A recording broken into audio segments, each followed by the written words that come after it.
예, 안녕하십니까. 이번 시간은 6장 연수 문제를 풀어보도록 하겠습니다.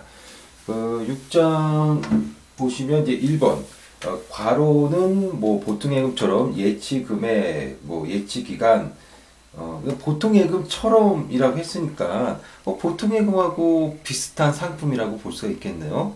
예, 은행 가가지고 우리가 보통예금 비슷한 상품은 뭐 당연히 저축예금이겠죠. 예, 저축예금입니다.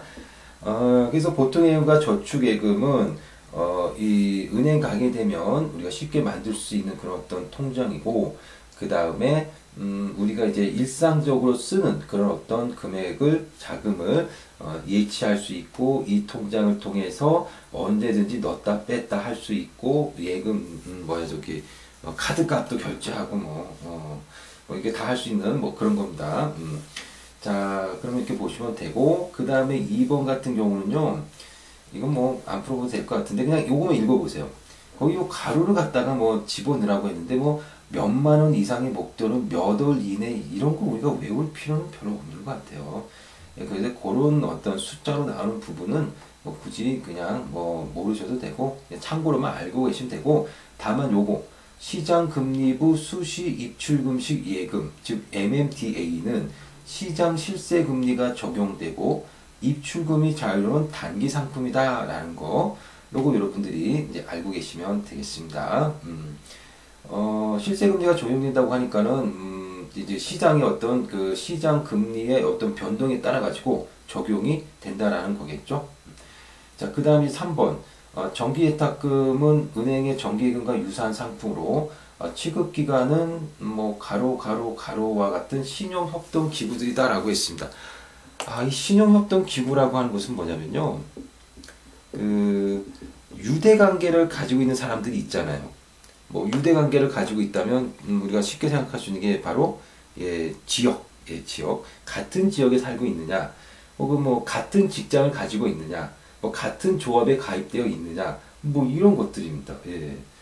그래서 이 유대관계를 가지고 있는 사람들끼리 이제 모여서, 뭐 진짜 모이는 건 아니겠지만 어쨌든 같은 유대관계 가지고 있는 사람들이 자신들의 어떤 부조 형태로 예금도 받고, 그 다음에 그 사람들을 위해서 대출도 해주고 하는 거라고 볼 수가 있겠습니다. 그래서 이 신용협동기구에는 어떤 것들이 있느냐? 먼저 이제 상호금융이라는 게 있습니다. 상호금융. 이 상호금융이라고 하는 것은 농협이라든가 수협의 어떤 조합이 있죠. 그런 어떤 사람들이 모여서 서로 예금과 대출을 해주는 거라고 보시면 되고, 그 다음에 새마을 금고는 말 그대로 이제 같은 마을에 있는 사람들끼리 우리가 예금과 대출도 해주고 하는 거고, 신용협동조합이라고, 여러분 신협이라고 많이 들어보셨죠? 신용협동조합. 예. 그래서 같은 뭐 직장에 있는 사람들끼리 이렇게 만들어 놓은 거라고 보실 수가 있겠습니다. 자, 그래서 가로에는 이 세 가지를 우리가 써 놓으시면 되는데, 뭐 이거 갖다가 뭐 외울 것까지는 없고, 뭐 만약에 뭐 문제를 낸다면 신용협동 기구가 아닌 것은 해가지고 객관식 정도 낼 수는 있겠죠. 꼭 낸다는 게 아니라. 자, 그래서 요런 신용협동 기구들인데 계속 읽어보면 비과세 혜택이 있으며 은행권보다 상대적으로 높은 금리를 지급하므로 일반 서민들의 목돈 운용에 적합한 저축 수단이다. 예. 자, 그래서 금리가 조금 높다라고 합니다. 그래서 여러분들도 한번 주변에 있는 그 신용협동조합, 신협이라고 아마 있을 거예요. 찾아보면. 예, 많이는 없는데 있을 겁니다. 그래서 그런 데 한번 방문하셔가지고요, 뭐 예금을 한번 해보는 것도 좋은 일이라고 생각이 듭니다. 자, 4번 같은 경우는 뭐 굳이 안 풀어보셔도 되겠습니다. 뭐 괄호 안에 몇 퍼센트 범위 내 대출받을 수 있다. 숫자는 굳이 그 중요한 숫자도 아니고, 예를 들어서 뭐 이자 소득세가 15.4%다. 이런 숫자는 중요하죠. 근데 뭐 거기에 나와 있는 그거는 뭐 4번에 있는 답은 그렇게 중요한 거는 아닌 것 같습니다. 그래서 그냥 4번은 그냥 넘어가시면 될 것 같고, 자, 5번. 실세금리 연동형 정기예금은 가입 후 일정 기간마다 시장 실세금리를 반영하여 적용금리를 변경하는 정기예금이다. 예. 그러니까 금리가 연동이 된다는 겁니다. 그러면 금리가 자꾸 바뀌니까 내가 예금을 해놓고 있는데 금리가 올라가면 좋겠죠. 계속 금리 올라갈 거니까. 근데 내가 예금했더니 금리가 떨어지면 시장 실세를 반영해가지고 금리가 떨어질 거 아니에요. 그러면 하락할 때는 안 좋은 거죠. 따라서 그 정기예금으로서 금리가 상승할 때 적합한 금융상품입니다. 하락할 때는 이 연동형 정기예금에 가입하면 좀 아무래도 좀 손실이 날 수 있겠죠. 자, 6번. 6번도 그 괄호 안에 몇 개월 이상, 몇 개월 이내 이렇게 돼 있는데, 뭐 답은 3개월 이상, 6개월 이내라고 보시면 됩니다. 근데 이제 그런 그 숫자는 크게 뭐 외우지 않으셔도 되고요. 그냥 참고로 읽어보시면 되고, 다만 이제 표지 어음이 뭐라는 것만 아시면 되겠습니다. 제가 읽어볼게요. 표지 어음은 은행 및 저축은행의 대표적인 단기 상품이고요.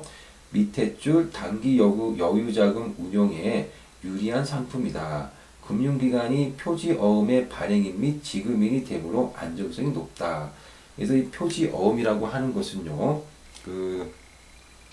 어떤 기업들이 이제 어음을 가지고 있을 거잖아요. 어음을 가지고 있는 거는 왜 그러냐면은 물건 납품하고 그 상품 대가로서 받은 거죠. 예. 그래서 어음은 이제 예를 들어서 만기가 되면 주겠다라는 돈이 적혀 있는 거라고 보시면 되겠습니다. 그래서 이 어음을 갖고 있으면 당장 돈이 필요한데 돈이 없으니까 이 어음을 들고 어디로 갑니까? 은행에 가겠죠. 그래서 이제 어음을 제시하고 이제 할인을 받습니다. 그래서 할인을 해주게 되면 어음을 할인해 주게 되면 이제 기업은 돈을 받고 은행은 어음을 보유하고 있겠죠. 근데 이제 은행들도 이제 돈이 있어야지 대출을 해주고 해서 수익이 나는데 어음만 잔뜩 갖고 있으면 안 되잖아요. 그래서 이렇게 받은 어음들이 많이 있겠죠. 뭐 한두 개가 아니라 많이 있을 거 아닙니까? 그래서 이 어음들을 갖다가 합하거나 쪼개거나 해서 새로운 어음을 만들어내는데 이게 바로 표지어음이라고 보시면 되겠습니다. 이 표지어음은 따라서 누가 발행한 겁니까? 은행이 발행한 거라고 보셔야 되고요. 따라서 발행인이 은행이고 그 다음에 돈을 지급해 주는 사람도 은행이니까 은행이 발행을 해주고 지급도 해준다고 하니까 안전한 상품이라고 볼 수가 있겠습니다. 자, 7번 발행어음은 종합금융회사나 증권금융회사가 영업자금 조달을 위해 자체 신용으로 융통어음을 발행하여 일반 투자자에게 매출한 형식의 금융상품이다. 그러니까 발행어음이라고 하는 것은요, 한마디로 이제 증권사가 자금이 필요해서 자기 신용으로 발행을 해서 이것을 갖다 고객에게 팔고 자금 조달하는 거다. 뭐 이렇게 보시면 되겠습니다. 자, 그래서 이거 갖다가 뭐 자기 발행 어음 또는 자발어음이라고 합니다. 자기가 발행했으니까 자기 발행 어음이 되겠죠. 자, 그다음 8번 볼게요. 뭐뭐란 고령자가 주택을 담보로 금융기관이 제공하는 노후생활 자금을 매달 연금처럼 받을 수 있는 대출.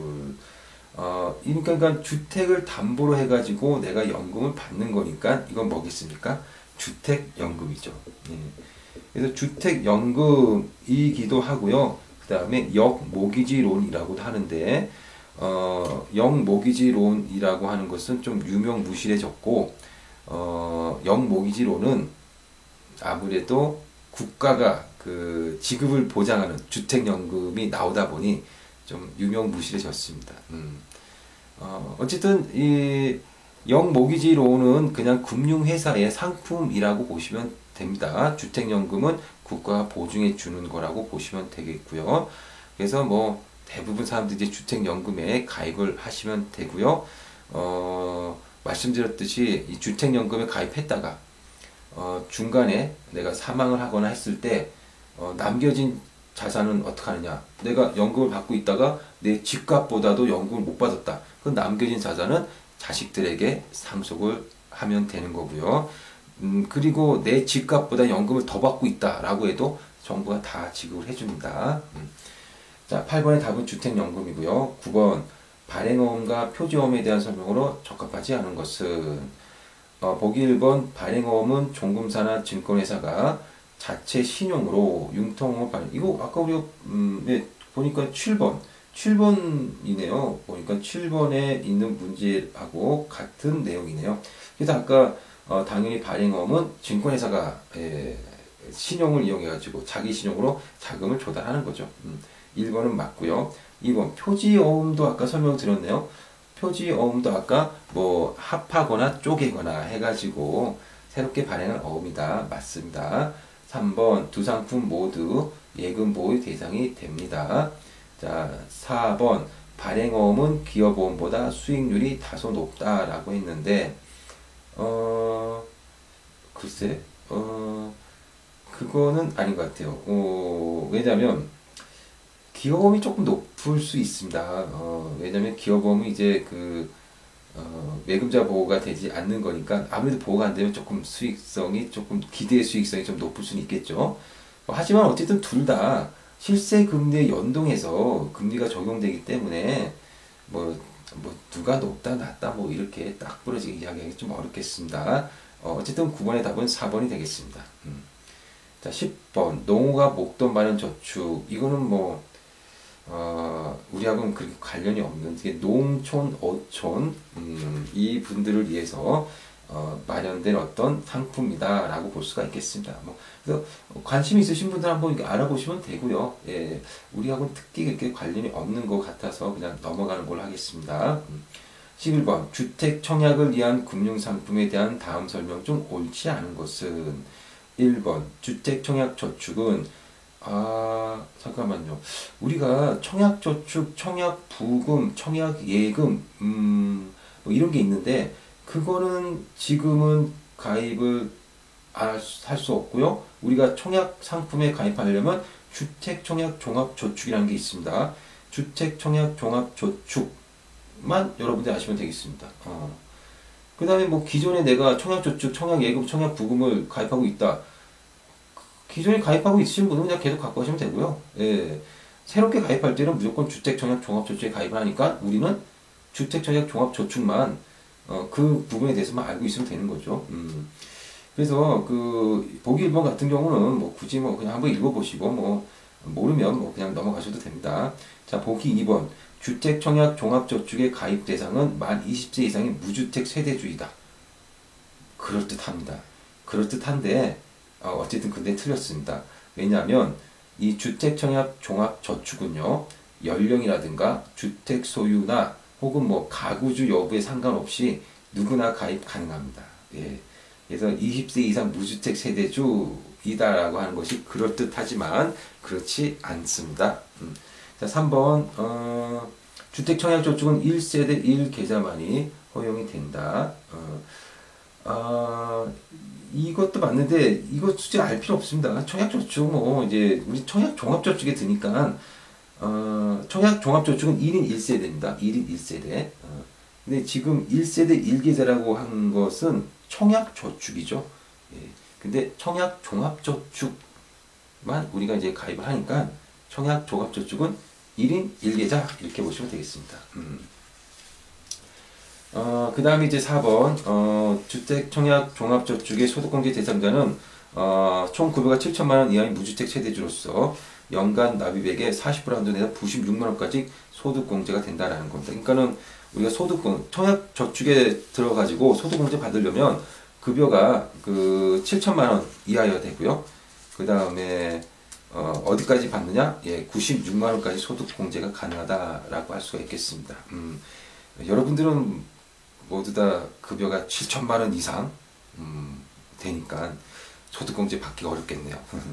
자, 어쨌든 여기 11번의 답은 2번이 되겠습니다. 자, 이렇게 해서 우리가 6장에 대한 강의를 끝마치도록 하겠습니다. 예, 여러분 수고하셨습니다.